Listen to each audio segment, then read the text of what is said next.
going to react a video about the trash island paradise. You found there's a conflict between the term trash and the paradise. However, by watching this video and my reactions, we should take into account the relation between humans and environment, and humans and trash. You might wonder why anyone that comes to the paradise that is the Maldives would want to visit this place. Oh my gosh, a lot of garbage here. It's just unbelievable, so much garbage here. Place, Trash Island. No way, too much garbage. Just 6 kilometers from Malé, the capital of the Maldives archipelago, Trash Island has a landmass of more than 4.6 million square feet. There's nearly 1,200 islands that make up the Maldives, and this one is actually artificial. It's 100% built out of trash. In 1991, this was just a lagoon, a collection of shallow coral reefs with little tidal flow. A year later, the first load of garbage from Malé arrived. Nearly 40,000 cubic feet of sand was excavated in order to bury garbage in the seabed, creating a foundation upon which all this trash and industry sits today. So I found that Malé is very popular tourist attractions globally. Lots of people flush into this area to travel. It's very popular. They call it the paradise of the whole world. Even someone went there to have the wedding photos. But I think we have no idea about some story behind it. We really have no idea. So much garbage in this island, just unbelievable. If you look around you right now, wherever you are, if it's your bedroom, the office, or the kitchen, if you look on the table, the desktop, or even out the window, or you check your pockets or your backpack, you're gonna find stuff you don't need anymore, and you're just waiting to throw it away into the bin, probably, where you just expect that it gets magically recycled, that it just disappears. It goes away from you and is out of your life, not your problem anymore.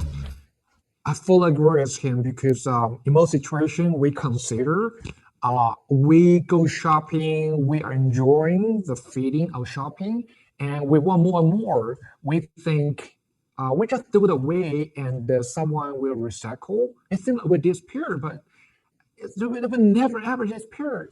There have to be somewhere takes all of this garbage. That's crazy because our whole earth has its own limitations, and you didn't see the garbage. It doesn't mean that the garbage is not there. The garbage will be some corner of the world.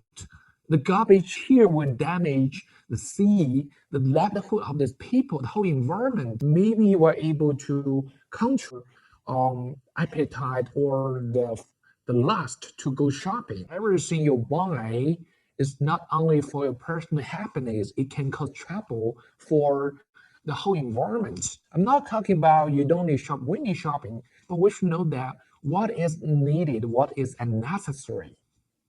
But it doesn't just go away, it ends up somewhere. It ends up in a place most likely like this. Quite literally, your trash could be here. Countries pay other countries to dump their trash on the other's land. For example, the UK exports over 3 million tons of its trash to European countries every year. The majority of trash that arrives here comes from Malé, which is one of the most densely populated cities on the planet. It crams over 130,000 people in just under 6 kilometers of land. It's also a travel hub that many tourists pass through, and according to official statistics, each tourist produces twice as much garbage as a Malé citizen. A growing population and tourism industry led to a waste management problem, to which Tilafushi was the answer. So I found that for the tourism, it could be a very big problem for the environmental protection and sustainability.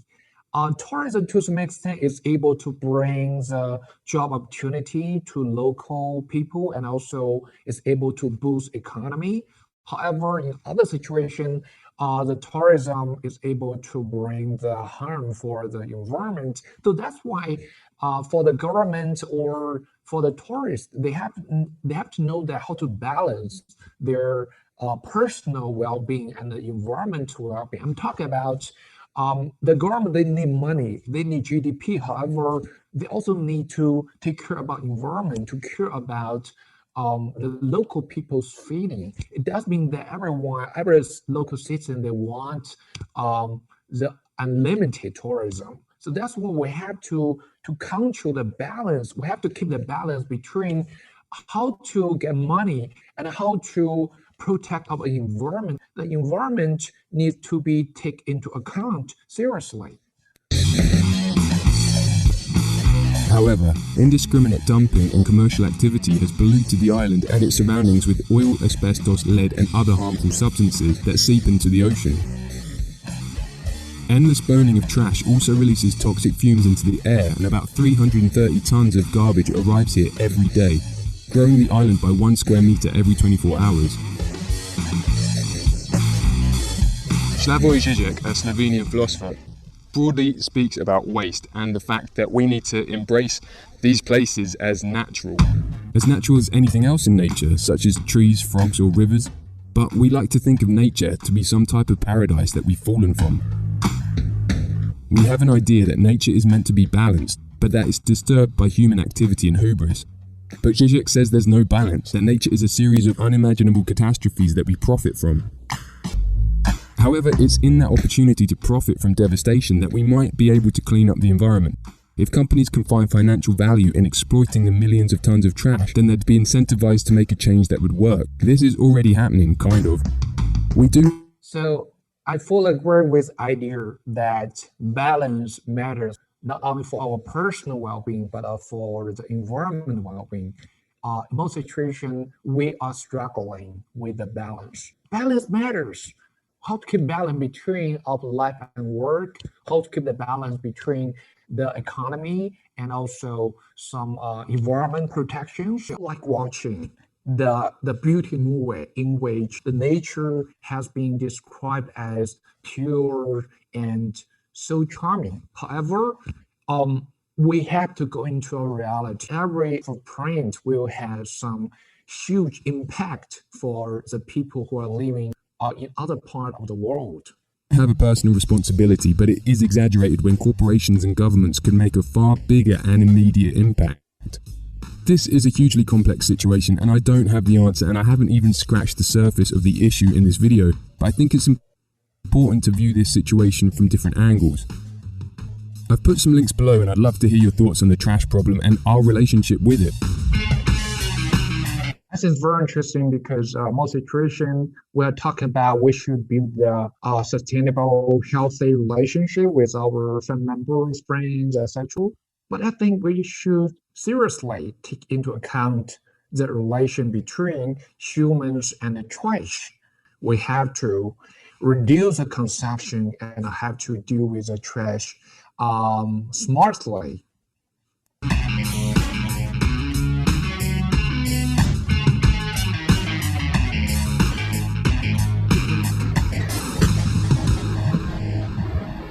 You thought this video was over, and so did I, but I have continued through the Maldives and I'm on this tiny little island, and it's so picturesque and almost lifted straight out of a honeymoon manual, except the reality is that what you see behind me is not really what these little islands end up.